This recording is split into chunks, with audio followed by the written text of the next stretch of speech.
iglesia, oh Cristo, edifica tu iglesia, Señor. Oremos al Señor, hermanos. Padre, una vez más, agradecerte tu bondad con nosotros. Agradecer, Padre, tanta gracia que has tenido, Padre.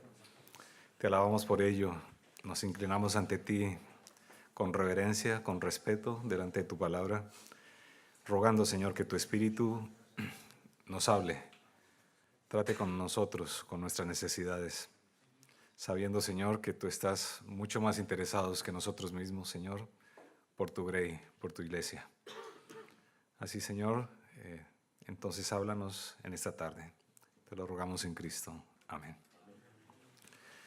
Bien, antes de comenzar, hermanos, recomendar algunos libros. La disciplina en la iglesia. Bueno, esta es obligatoria lectura, ¿no?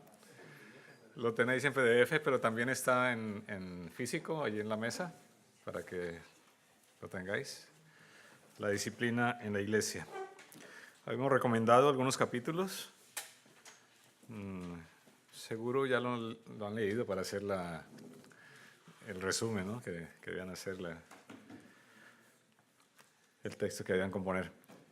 Esos capítulos, el 1, el 3 y el 4, son muy relevantes, pero todo el texto vale la pena. Es un libro de fácil lectura y creo que vale la pena volverlo a leer. Hay otro libro que quería comentar, que es este de aquí, Liderazgo Bíblico de Ancianos.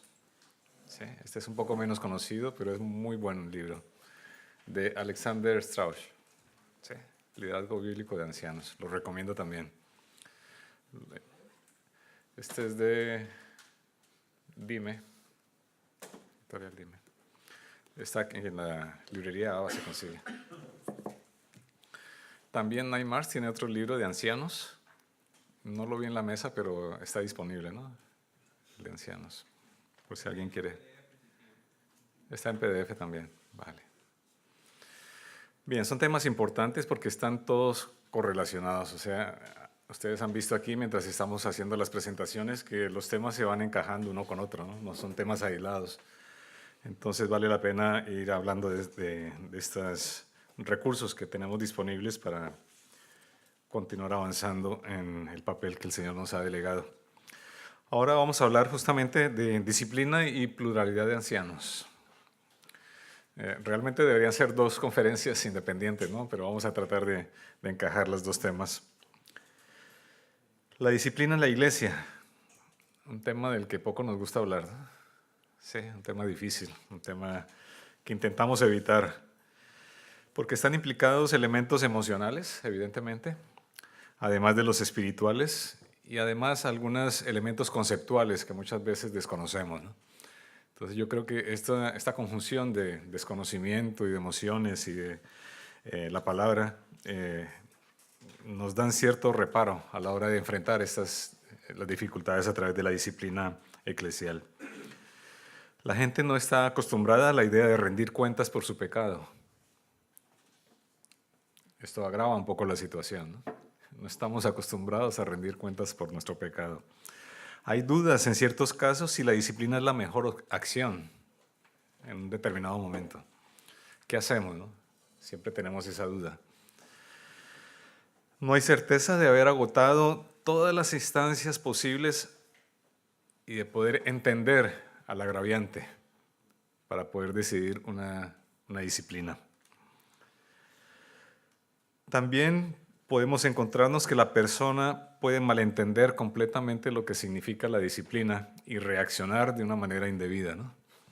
Puede renunciar a la membresía o no volver a la iglesia sencillamente, ¿sí? Incluso puede reaccionar incitando a otros miembros a rebelarse contra la autoridad de la iglesia, ¿no? ¿A quién le gusta la confrontación? Todos queremos evitarla, ¿no? La confrontación. Probablemente en algunos casos una iglesia pequeña podría verse abocada a perder miembros cuando enfrenta una situación de disciplina. Todos estos elementos entonces se conjugan para hacer difícil el trato de la disciplina en la iglesia, pero por otro lado es un mandato de Dios, ¿no? Y por lo tanto hay que enfrentar las situaciones a la luz de la palabra de Dios. Fracasar en la disciplina es fracasar en nuestro ministerio. Voy a leer un párrafo de Robert Murray que habla sobre este tema. Bueno, antes de continuar, quería también insistir que esta conferencia tampoco es autoría mía completamente. He tomado unos apuntes de Giancarlo y aquí estoy tratando de exponerla. Dice Robert lo siguiente: cuando entré a la obra del ministerio entre ustedes, yo ignoraba la gran importancia de la disciplina en la iglesia. Yo creía que mi único trabajo era orar y predicar. ¿Quiénes hemos pensado eso cuando hemos ingresado al ministerio? Orar y predicar. Sus almas me parecían preciosas y el tiempo era corto, así que decidí dedicar todo mi tiempo, todo mi cuidado y toda mi fuerza a la labor de la palabra y de la doctrina. Cuando se presentaban casos de disciplina, los percibía con cierto aborrecimiento. Era una tarea que descuidé y debo decir que casi me costó el trabajo en el ministerio entre ustedes. Sin embargo, le agradó a Dios, quien enseña a sus siervos de una forma que no es humana, bendecir varios de los casos de disciplina para manifestar la santificación de las almas bajo nuestro cuidado. Y desde esa hora una nueva luz entró en mi mente y me di cuenta que la predicación es una ordenanza de Dios, pero también lo es la disciplina de la iglesia. Muy bien, el Señor nos habla en el libro de Hebreos, el capítulo 12, que el Señor al que ama, disciplina. Disciplina y azota a todo el que recibe por hijo. Es para vuestra corrección que sufrís. Dios os trata como a hijos. El hecho de ser hijos implica necesariamente una relación también de disciplina, ¿no? Los que somos padres lo sabemos perfectamente, ¿no? ¿Qué significa amar a nuestros hijos? No es dejarlos a su aire, ¿no? Que vayan haciendo lo que les plazca. Es mantener un control sobre ellos en disciplina. Por lo tanto, la disciplina es un acto de amor sobre todo. Un acto de amor por el que cometió el pecado, evidentemente porque buscamos la restauración de aquella persona. Es un acto de amor por la iglesia, porque a través de la disciplina estamos cuidando la esposa del Señor, ¿no? Cuidando la iglesia. Es un acto de amor también para los no creyentes. ¿Por qué razón? Para que ellos no tengan una falsa comprensión de lo que significa el cristianismo y más bien entiendan que hay hipocresía en la iglesia, ¿no? Y es un acto de amor por nuestro Señor, por Cristo, para que podamos representar su santo amor en nuestra vida personal y nuestra vida como iglesia. Así que todos estos elementos nos están indicando que la disciplina es, ante todo, un acto de amor. De amor. Él nos disciplina para nuestro bien, para que participemos de su santidad, sigue diciendo Hebreos. Al presente, evidentemente, ninguna disciplina resulta o parece ser causa de gozo. A ninguno nos gusta la disciplina, ¿no? Es más, a nosotros como padres nos duele disciplinar a nuestros hijos. No es un acto que nos cause gozo, todo lo contrario, ¿no? Nos causa dolor. Parece ser una causa de tristeza. Sin embargo, a los que han sido ejercitados por medio de ella, les da después fruto apacible de justicia. Esa última frase hay que subrayarla allí en la Biblia, ¿no? Fruto apacible de justicia. Enseñar requiere explicar y corregir. Cualquier maestro lo sabe, ¿no?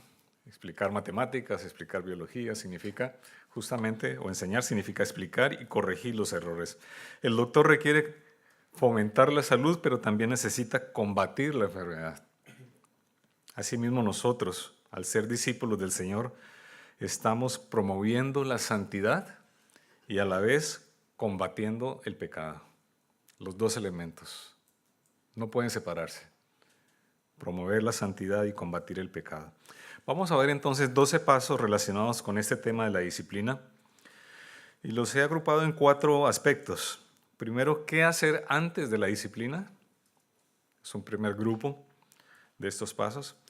Un segundo grupo es cómo disciplinar. Un tercer grupo, ¿qué hago luego de disciplinar?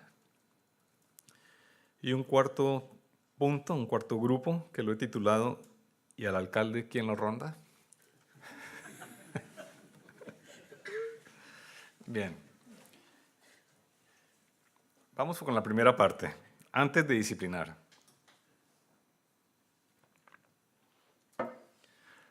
Antes de disciplinar necesitamos enseñar. Evidentemente no podemos corregir algo de lo cual no hemos enseñado previamente. Hay que enseñar, así como a nuestros hijos le enseñamos los límites en los cuales ellos pueden moverse y entonces si sobrepasan aquellos límites saben que hay una disciplina. Pero si no enseñamos estos límites, pues van a estar desconcertados si aplicamos la disciplina porque no les hemos enseñado. Así que antes de disciplinar, enseña a tu congregación sobre la santidad y el arrepentimiento.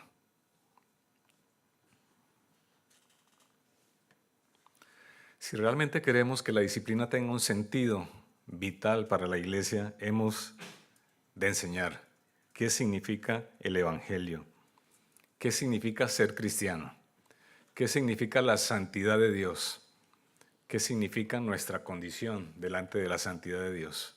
Esto hay que enseñarlo constantemente, hermanos. Enseñar que ser cristiano no significa haber tomado una decisión alguna vez en la vida, sino enseñar que el Evangelio implica arrepentimiento. Implica arrepentimiento constantemente. Significa someternos a Cristo como Señor. Dios quiere que su pueblo se vea diferente, evidentemente. ¿Sí? Dios quiere que su pueblo viva vidas santas y por lo tanto es un pueblo, la iglesia, un pueblo que está haciendo guerra contra el pecado, denunciando el pecado. Y obviamente nosotros mismos tenemos que batallar contra nuestro propio corazón, nuestro propio pecado. Así que como cristianos lo que hacemos es declarar la guerra al pecado. Y la iglesia debe entenderlo muy bien, tenerlo muy claro. ¿De acuerdo? Seguramente en el prólogo del libro que hemos recomendado para esta conferencia, han leído un poco las dos versiones del Evangelio.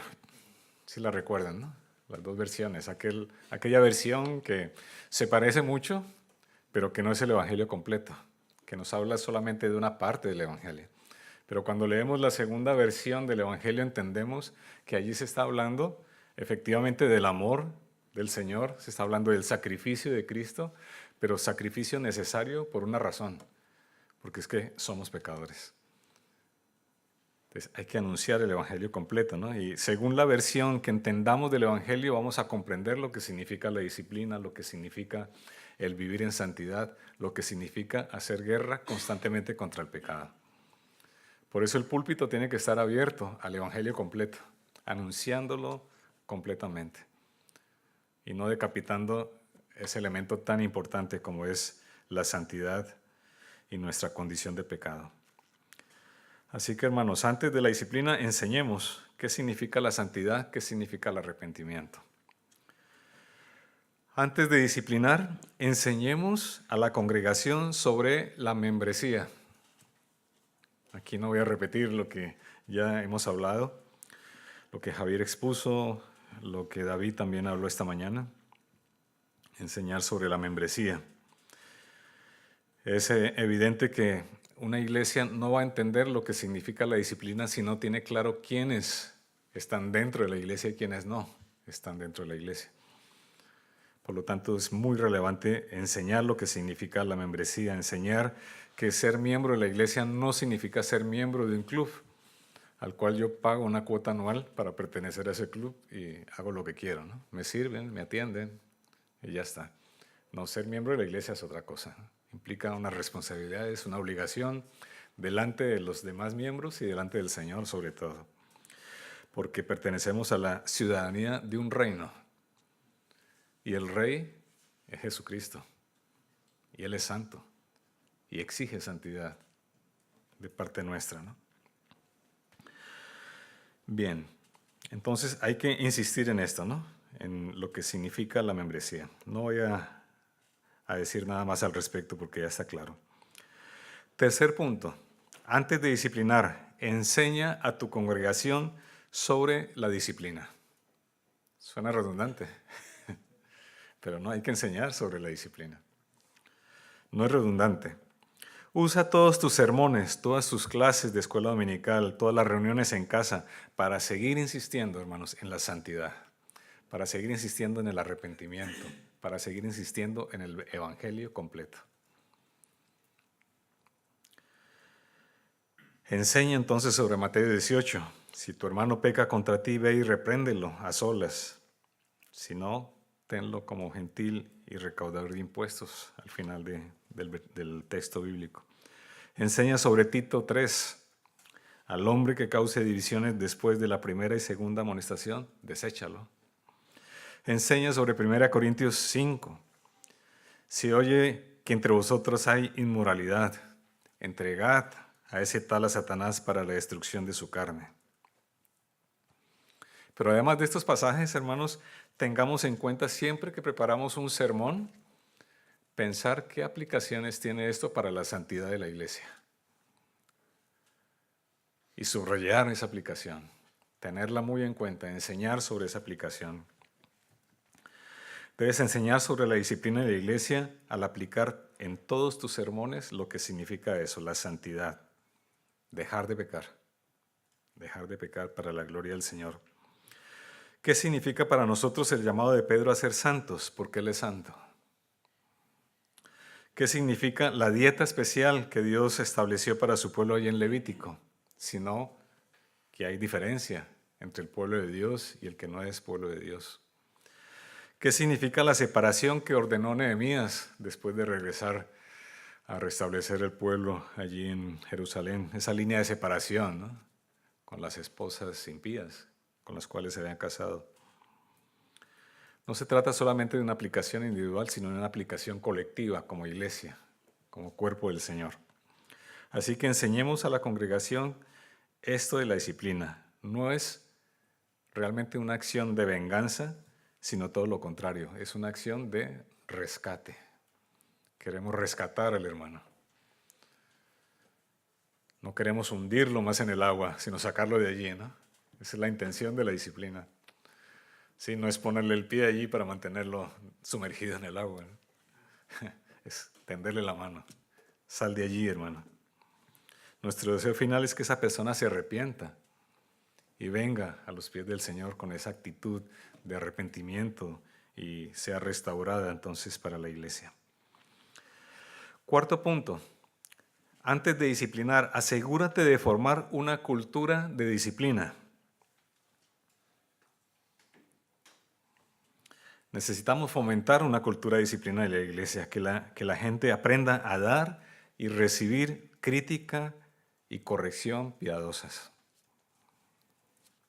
Hermanos, la iglesia no está llamada a ser diplomática. Está llamada a hablar el evangelio y de decir la verdad. Así que con mucho amor, como hablamos esta mañana, con mucho amor, ¿sí? Hagamos esta actividad de la crítica piadosa. Nosotros como pastores evidentemente debemos ser los primeros en modelar esa disponibilidad para recibir la crítica piadosa de parte de los hermanos. Esto lo hablamos e insistimos, ¿no? No debemos construir esas murallas alrededor nuestro como si nosotros fuésemos intocables, todo lo contrario. Seamos vulnerables a la iglesia, porque de esta manera estamos modelando lo que significa recibir esa crítica piadosa, esa corrección que todos necesitamos, nosotros evidentemente también. Miguel, le dijo un hermano a otro, Miguel, quiero que sepas que si ves algo en mi vida que está mal, tienes mi permiso para decírmelo. ¿Qué opinan de esa frase? ¿Está bien? ¿Sí? Ya tiene la autoridad de antes. Ajá. Miguel le respondió, hermano, no necesito tu permiso para hacer esto. El día que te uniste a esta iglesia, te sometiste al cuidado de toda la iglesia. Así que si veo que estás en pecado, es mi responsabilidad hacértelo saber. Esa cultura tenemos que construir en la iglesia. esa responsabilidad que tenemos con el hermano. No pasar de largo cuando vemos que el hermano está en pecado, que está en peligro, que está hundiéndose. Es ayudarlo a salir de allí, ¿no? Así que no necesitamos el permiso de nadie para hablar de pecado, hermanos. Hay que hacerlo, es nuestro deber. A eso el Señor nos ha llamado. La práctica de la disciplina formal se lleva a cabo mejor cuando los miembros de la iglesia entienden claramente que el Evangelio significa arrepentimiento y que en eso estamos involucrados todos como iglesia, como cuerpo del Señor. Porque es que el pecado nos engaña y muchas veces no nos damos cuenta de las cosas que otros sí se dan cuenta, cosas malas que hay en nuestro corazón. Así que necesitamos de los otros cristianos, y esto es parte del beneficio de ser miembros de una iglesia local. Necesitamos de nuestros hermanos. Nosotros solos no nos bastamos, necesitamos de ellos.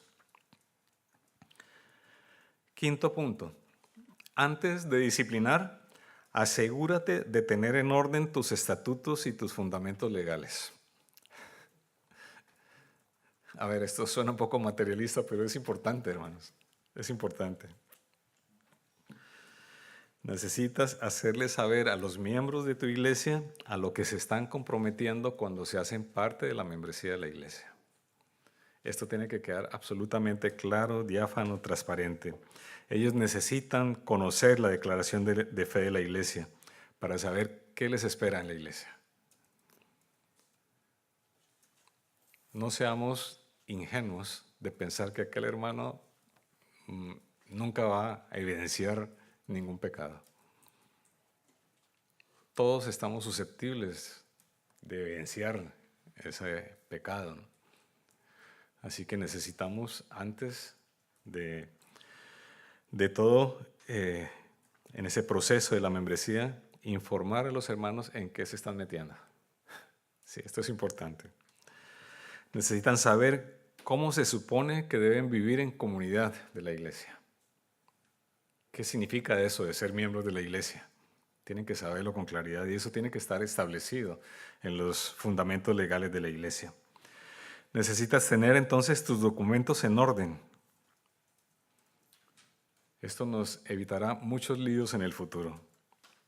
Hacer explícitas lo mejor posible las políticas bíblicas que nos rigen de una manera clara. Así que asegurémonos de enseñar esto a los miembros potenciales, que cuando ellos aceptan ser parte de la membresía entienden claramente qué significa ser miembros de la iglesia. Esto nos evitará problemas legales posteriormente, sobre todo con los cambios que están ocurriendo últimamente, ¿no? Sí. ¿Qué pasa cuando nos enfrentamos a una situación, por ejemplo, de disciplinar a una persona que manifiesta homosexualidad o cosas por el estilo, ¿no? Claro, el mundo va por una ruta que es completamente antibíblica, ¿no? La iglesia debe mantenerse firme. ¿Y esto qué implicaciones tiene legalmente? Si una persona que insiste tercamente en su rebeldía de mantener su estado de pecado, ¿no? Hay que tenerlo eso establecido. Así que vuelvo y repito, asegúrate de tener en orden tus estatutos y tus fundamentos legales. Antes de disciplinar, asegúrate de limpiar tu lista de membresía. Practicar la disciplina en la iglesia requiere que las iglesias sepan quiénes forman parte de ella. Eso es importante, quiénes forman parte de la iglesia. Cuando no se tiene claridad en esto, ¿a quién se le pueden pedir cuentas? ¿O a quién se le debe rendir cuentas? Si no hay membresía en la iglesia. Necesitamos entonces tener clara esa lista de membresía de la iglesia. Es muy común tener en la lista de membresía personas que no ves hace mucho tiempo. ¿Sí? Personas que no sabes cómo llevan su vida. A veces vienen a la iglesia y desaparecen rápidamente. No sabemos qué es de su vida, ¿no? Y hacen parte de los miembros de la iglesia. ¿Qué hacemos con ellos? Es parte de nuestra labor pastoral, ¿no? Averiguar qué está pasando con esta persona que no ha vuelto hace 3 o 4 meses. ¿Qué pasa con aquella persona que viene, escucha el sermón y sale y se va y nunca tiene compañerismo con los demás? ¿Qué está pasando con ellos? Hay una labor pastoral importante. Así que trata de que tu lista de membresía sea realista. Quitémonos de encima el peso de tener una gran membresía, un gran número. Eso desechémoslo, hermano. Eso no es importante. Necesitamos personas comprometidas con la iglesia local. Aun cuando eso implique limpiar esa lista de membresía, ¿no? Antes de disciplinar, séptimo punto, cultiva esa cultura del discipulado y de la consejería bíblica. Importantísimo también. Preocúpate por el cuidado pastoral de los miembros, que ese cuidado pastoral sea activo. Trabaja para que el discipulado sea parte de la cultura de la iglesia, que ese discipulado se lleve a cabo en los grupos de las casas, en encuentros entre hermanos durante la semana, que se desarrolle allí ese discipulado mutuo, ¿no? Que los miembros se comprometan a ser discipulado con otras personas, con otros miembros, con otros jóvenes de la iglesia. Restringe algunas de las actividades, de los eventos y de las áreas de servicio solamente para miembros, para enviar un mensaje a todos a decir, ser miembro de esta iglesia significa algo. Si eres miembro tienes unos derechos y unos deberes, evidentemente. Pero deja el mensaje claro. Sí. Que los hermanos que no se hacen miembros de la iglesia entiendan que no pueden participar de todo. Así que hay que restringir algunos elementos de la vida de la iglesia solamente para miembros. Establece la consejería bíblica en tu iglesia. Es importante de esto. El pastor David nos hablará mañana de la consejería bíblica. Bien, esa es la primera parte. ¿Qué hacer entonces antes de aplicar la disciplina? Segunda parte, cuando disciplines. Si ya has hecho todo lo anterior, si has hecho todos estos deberes, si la iglesia está informada de lo que significa ser miembro, de las responsabilidades que tiene como miembro, de lo que significa la disciplina, de lo que es el evangelio que se predique cada día, entonces será natural para la iglesia el tema de la disciplina. No será algo forzado, entenderán de qué trata la disciplina. Así que, octavo punto, cuando disciplines, considera cuidadosamente cuáles pecados requieren disciplina.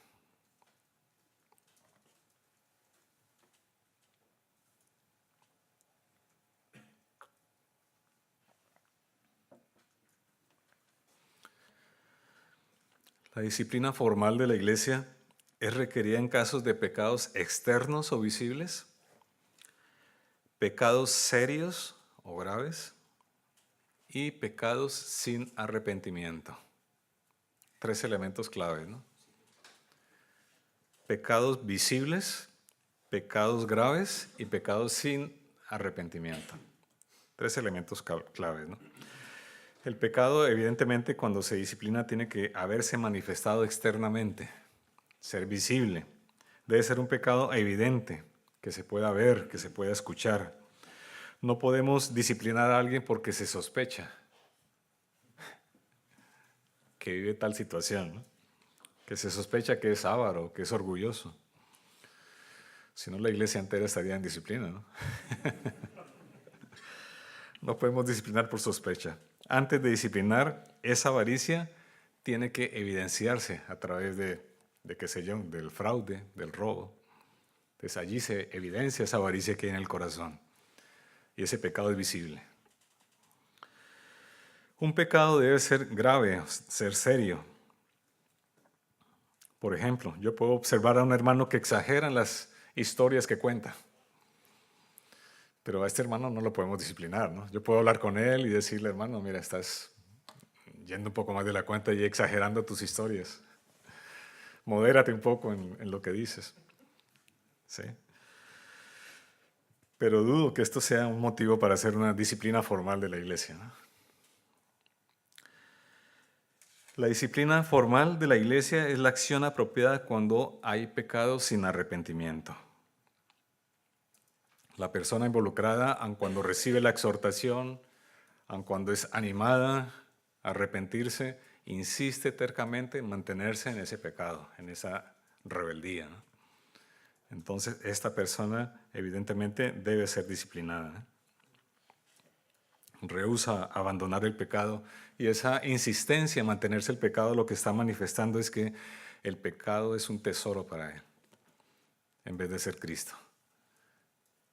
Por lo tanto, es una persona que debería ser disciplinada. Entonces, 3 aspectos importantes: pecados externos o visibles, pecados graves, serios, y pecados sin arrepentimiento. 9, cuando disciplines, considera cuidadosamente qué tan rápido debes actuar.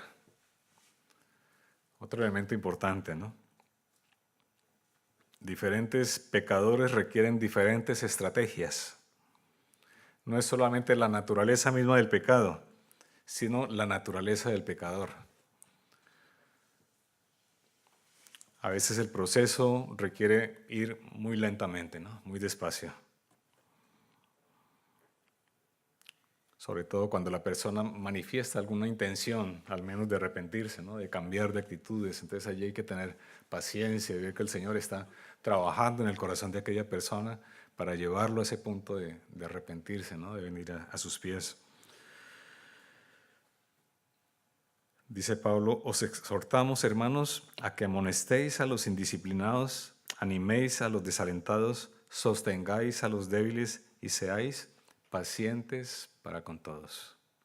Así que la paciencia es una virtud importante en la disciplina, hermanos. Como lo hacemos con nuestros hijos.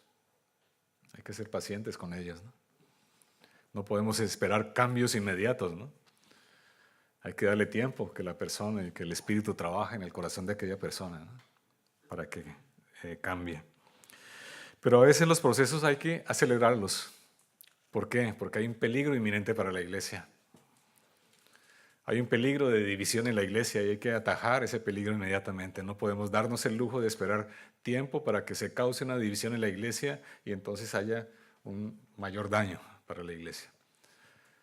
Entonces hay que actuar según entonces la perspectiva que tenga el pecado y la forma en que el pecador está asumiendo ese pecado, ¿no?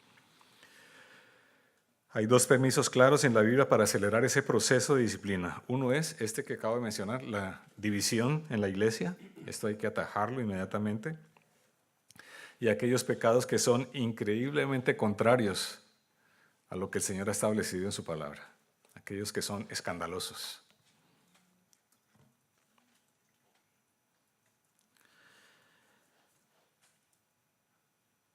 Bien. 10º punto, cuando disciplines, considera cuidadosamente cómo involucrar a la congregación.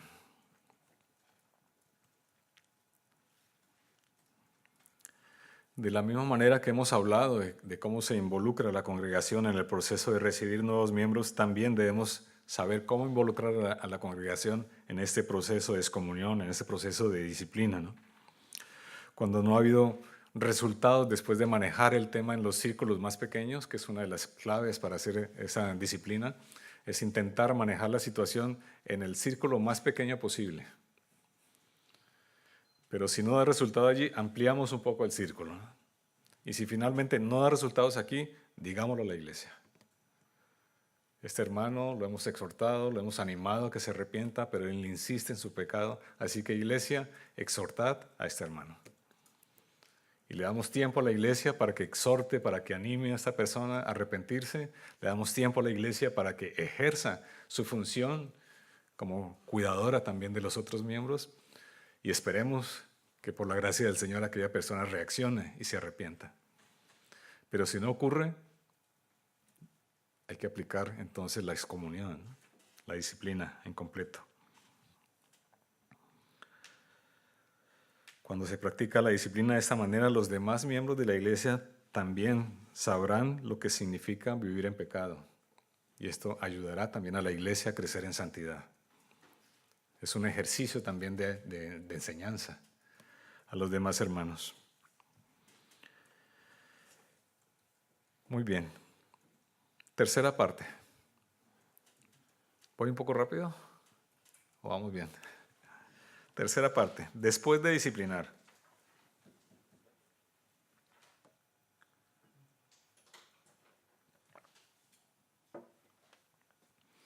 Evalúa cuidadosamente cómo interactuar con el miembro disciplinado. Los miembros de la iglesia a veces se preguntan si una persona que ha sido excluida de la membresía y de la cena del Señor puede continuar asistiendo a los cultos de la iglesia, a las reuniones semanales que tiene la iglesia. Hay que ver un poco la situación, ¿no? Hay que analizar cada detalle. Aquí no hay blanco y negro, ¿no? Hay que mirar cada detalle a ver cómo se maneja, ¿no? Hay varios textos en la palabra que nos hablan un poco de esas diferenciaciones. Por ejemplo, en 1 Corintios 5:9 nos dice, no os juntéis, quitad a ese perverso de en medio. Por lo tanto, allí no existe ninguna clase de comunión con aquella persona, ¿no? Ninguna clase de acercamiento. Segunda de Tesalonicenses 3:6, apartéis de todo hermano que ande desordenadamente, señaladlo, pero no lo tengáis como enemigo. Otro caso, ¿no? Diferente. Segunda Timoteo 3:5, a estos evita. Tito 3:10, al que cause divisiones, deséchalo. Segunda de Juan 10, no le digáis bienvenido. Vemos allí los matices que tiene, ¿no? Cada situación. Hay que analizarla pidiendo al Señor sabiduría para saber cómo actuar en esta situación y cómo recomendar a la iglesia actuar con aquella persona. Hay diferencia de circunstancias y por lo tanto diferencias de respuestas a esa pregunta. ¿Cómo interactuar con el miembro que ha sido disciplinado o excluido? Bueno, deja de ser miembro, ¿no? Evidentemente, ha sido excluido. Hay dos principios. Excepto en aquellas situaciones en que sea amenaza para la congregación, una iglesia debe dar la bienvenida a esa persona a las reuniones semanales. ¿Por qué razón? Porque es en el contexto de la iglesia que aquella persona va a seguir escuchando el mensaje del Evangelio. Y es el contexto más apropiado para venir al arrepentimiento. Si no significa, evidentemente, una amenaza para la iglesia. Es el mejor lugar. Pero, hay un pero. Las relaciones cambian significativamente con aquella persona. Ya no se debe trabajar en ellos con una relación quizás de amistad, de ligereza, sino que nuestras conversaciones con aquella persona estén deliberadamente orientadas al arrepentimiento de ese pecado.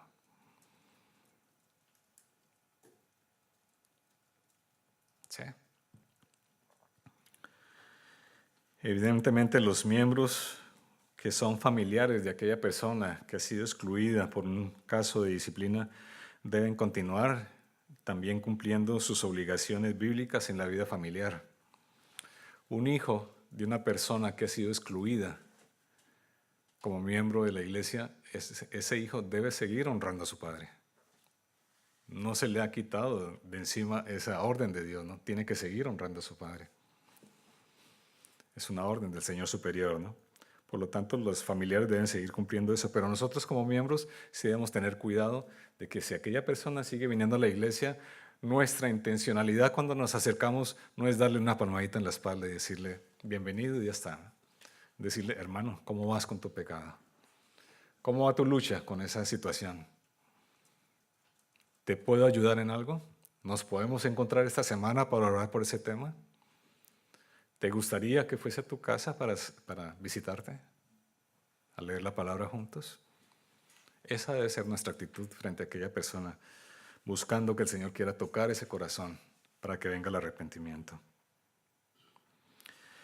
Después de disciplinar, evalúa cuidadosamente cuándo restaurar a alguien de la disciplina.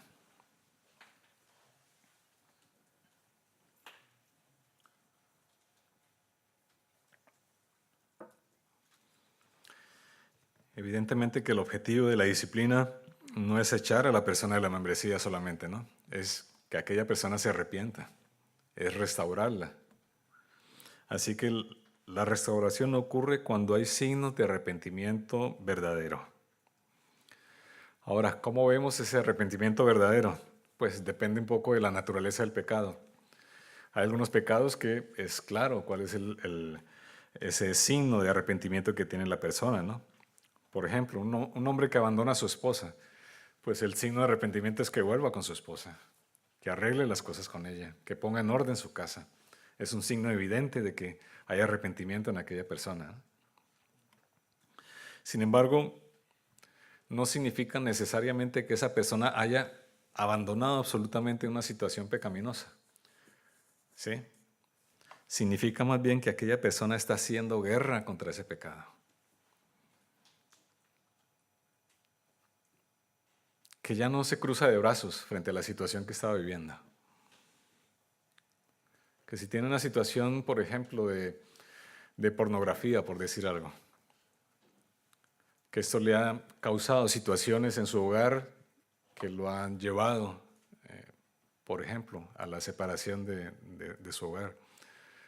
Luego se juntan otra vez la pareja, comienza un proceso, pero hay que ver si esta persona realmente está luchando contra esa situación que le ha propiciado la separación inicialmente, ¿no? Si está batallando contra aquello, si está haciendo guerra contra aquello. Este es un símbolo entonces de lo que significa el arrepentimiento. En todo caso, la respuesta a esa pregunta no es fácil. Necesitamos mucha sabiduría de parte de Dios en cómo balancear, ¿no? Balancear la precaución, balancearla con la compasión con aquella persona. ¿Cómo logramos ese equilibrio? A veces necesitamos dejar pasar tiempo para ver frutos maduros de ese arrepentimiento. Pero solamente el tiempo justo. Solamente el tiempo justo. Cuando una persona que ha sido sometida a disciplina y luego es restaurada por la obra del Espíritu en el corazón, la iglesia debe recibirlo otra vez como un miembro sin distinción. No le pongamos etiquetas.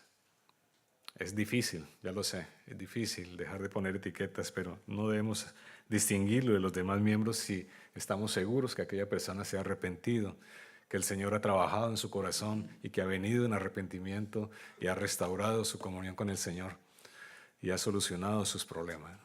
Es una persona que la debemos recibir sin distinciones, ¿no? Bien, terminado el tercer punto, o el tercer bloque de puntos. ¿Y el alcalde quién lo ronda?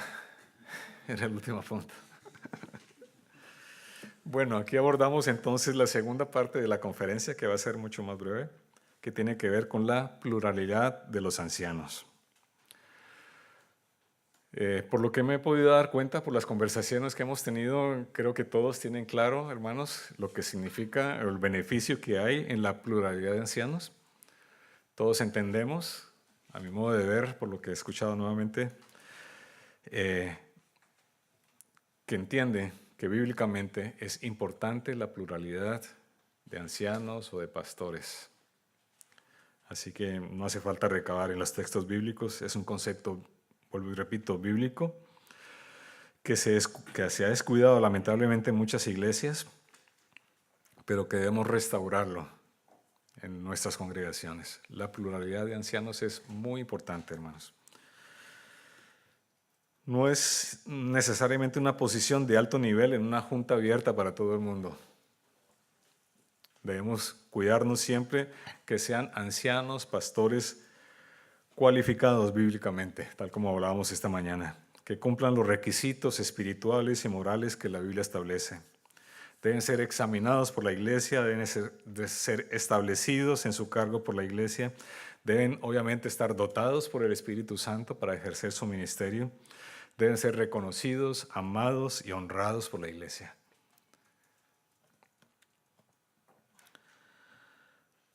Nosotros entendemos por la palabra que el término anciano, el término pastor y el término obispo son equivalentes y están refiriendo exactamente a la misma persona. Por lo tanto, si hablamos de ancianos y de pastores, al menos en la iglesia nuestra entendemos que se está refiriendo a la misma persona. Anciano, pastor, presbítero, obispo. ¿Por qué es necesaria la pluralidad de ancianos? Un primer punto, para equilibrar las debilidades. Muy importante, hermanos. El liderazgo plural puede proveer a los líderes de la crítica piadosa necesaria para el equilibrio frente a las debilidades que todos sabemos que tenemos. Todos tenemos nuestros puntos débiles, todos tenemos nuestras cosas raras. Sí. Nosotros no la vemos porque son comunes para nosotros, pero los otros ven cosas raras en nosotros. Cosas extrañas, ¿no? Reacciones que nos desconciertan muchas veces. Todos tenemos deficiencias. C.S. Lewis lo llama el defecto fatal. El defecto fatal. No lo vemos nosotros, pero nosotros sí lo vemos en los demás. Ese defecto fatal. Aquello que no nos gusta de aquel hermano. Estemos seguros que aquel hermano nos ve a nosotros igual. Ve cosas raras en nosotros, aquello que no nos gustan, ¿no? Muchas veces se trata de celos, de pereza, de susceptibilidad, de tiranía, de mal humor, ¿sí? De inestabilidad, de tantos otros defectos que todos nosotros podemos tener, ¿no? Todo aquello que tanto nos molesta de los demás, nosotros también lo tenemos. Es una mala noticia. Todos tenemos esas cosas, hermanos. Nos engañamos si pensamos que no. Y eso puede distorsionar nuestro juicio como pastores, como líderes. Ese defecto puede distorsionar todo nuestro juicio. Nos engañan y podemos hacer cosas indebidas. Por eso la pluralidad de ancianos nos ayuda a equilibrar esas rarezas, esos defectos, ¿no? Sí. Las ideas extrañas se suavizan. Los juicios severos se moderan. Los desequilibrios doctrinales se corrigen. Si un anciano manifiesta un prejuicio o un desagrado personal hacia alguien, los demás ancianos pueden corregirlo e insistir en un trato justo. Si un anciano tiene una predisposición violenta contra un ofensor, ese ofensor tiene a otros a quien apelar. Significa también el cuidado de la iglesia, ¿no? Los pastores individuales mejorarían su carácter cuando están al lado de otra persona que es igual a ellos, que tienen la misma autoridad. Todos nosotros, hermanos, somos débiles. Y en medio de esa debilidad podemos hacer mucho daño a la iglesia. Y por eso necesitamos a otro a nuestro lado, a otros a nuestro lado, que estén ayudándonos a equilibrar esas debilidades. La segunda razón para un liderazgo plural es que aligera la carga de trabajo. Ustedes recuerdan aquel pasaje de aquella queja de Moisés, ¿no? En Números 11. Voy a leerlo. Le dijo Moisés a Jehová: ¿por qué has hecho este mal a tu siervo? A ver, leámoslo a la luz de ser pastores. ¿Por qué has hecho este mal a tu siervo? ¿Por qué no he hallado gracia a tus ojos, que has puesto la carga de todo este pueblo sobre mí? ¿Concebí yo a este pueblo? ¿Lo engendré yo para que me digas, llévalo en tu seno, como lleva la cría al que mama, a la tierra de la cual juraste a sus padres? ¿De dónde conseguiré yo carne para darle a todo este pueblo? Porque lloran a mí diciendo, darnos carne que comer. No puedo yo solo soportar a este pueblo, dice Moisés. Pesa en demasía. La carga, hermanos, ustedes saben, es pesada. Es pesada. Hay un párrafo en el libro que les acabo de comentar que dice lo siguiente: si las largas horas, las pesadas responsabilidades y los problemas de pastorear una congregación de creyentes no son suficientes como para abrumar a una persona débil como nosotros, tratar con los pecados de las personas, escuchar sus interminables quejas y sus amargos conflictos, sí pueden aplastarnos. Pueden aplastarnos. Así que un sistema de liderazgo compartido con otros pastores nos ayudan entonces a aligerar esa carga, a llevarla entre varios. porque es una carga pesada.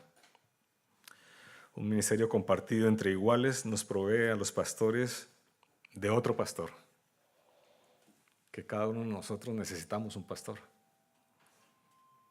Cada uno de nosotros necesitamos un pastor, a quien acudir en estos casos, a quien pedir consejo, a quien decir, aliviame esta carga que no puedo con ella.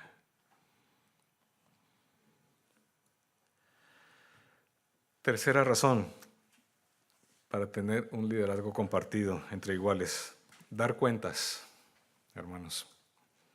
Y aquí es donde cabe aquella frase, ¿no? Al alcalde quien lo ronda. Otro pastor, hermano. El poder tiende a corromper y el poder absoluto corrompe absolutamente.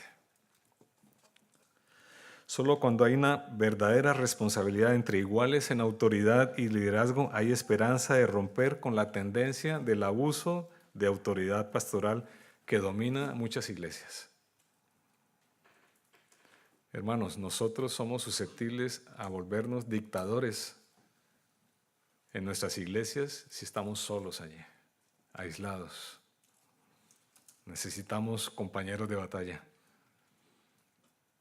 que nos hagan poner los pies en el suelo, a quien tengamos que rendirles cuentas.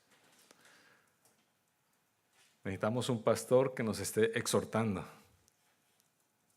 en nuestras debilidades, que nos haga ver nuestro pecado, que ore por nosotros, que nos ayude en esta batalla.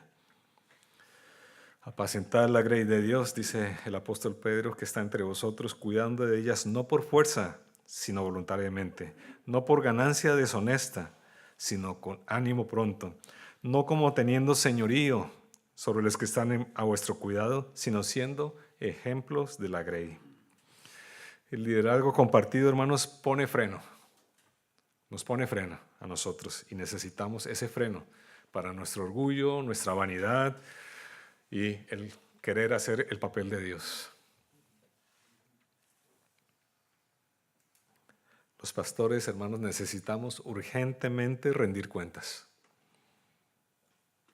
Necesitamos urgentemente rendir cuentas.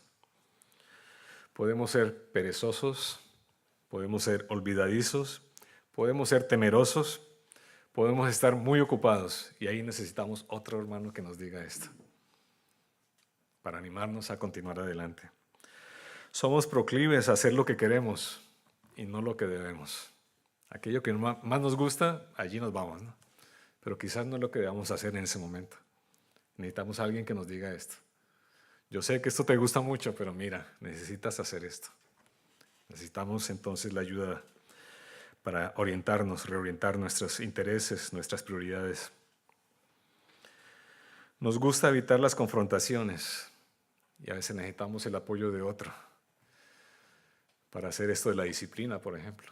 ¿Cuántos de nosotros nos encontramos o nos vemos suficientes para aplicar disciplina en la iglesia? Ese es un tema difícil. Necesitamos el apoyo de otros hermanos. Necesitamos ser entonces pastoreados, discipulados y disciplinados por otro que tenga la misma autoridad que nosotros.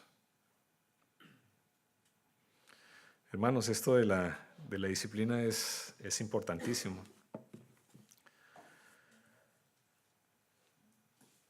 Es importantísimo ejercerla con mucha sabiduría. El hecho de que tengamos iguales entre nosotros, que tengamos un pastor al lado, no significa que podamos sacar el sable de la justicia y cortar cabezas, para nada. Significa tratar al hermano con cariño, con amor, sabiendo que necesita tanto como nosotros del cuidado pastoral.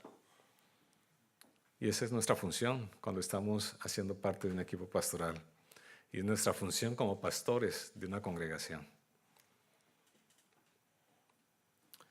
Así que, hermanos, los animo a ustedes como pastores, como líderes de sus iglesias, a tener en altísima estima lo que significa la disciplina bíblica, porque es un mandato de Dios y porque es para bien de su reino, es para gloria de Él, y ejerzámosla entonces con amor, con mucha paciencia y con ayuda de otro al lado, o de otros al lado.